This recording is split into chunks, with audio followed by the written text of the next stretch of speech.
difference between a debt investor and an equity investor?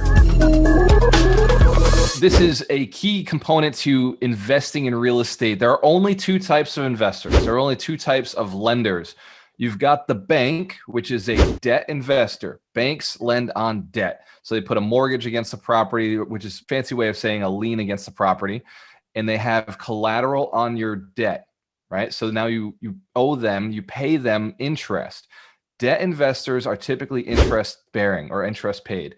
Now you have equity investors, which are a totally different animal. This is where partnerships, syndications, this is where you're working with other people who have access to the actual capital of the whole deal.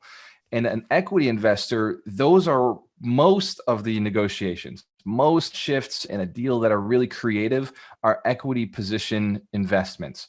So if you are going to sign up for a syndication, they're giving you an interest in the deal. You actually have interest in the deal, not paid interest. You have interest in the deal itself. So equity. So if the deal sells for more, you're getting a piece of it. If the deal is making cash flow, you're getting a piece of it. Equity is really the king of making money.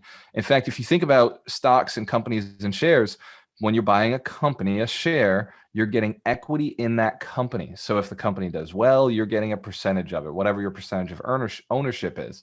Whereas with debt, it's interest paid, or it's a specific amount. It doesn't always have to be based on a percentage.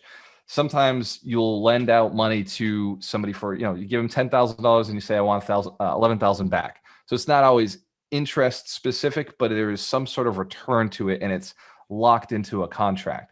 So debt is based on time held money, and equity is based on the project itself, where you're actually getting a piece of the project.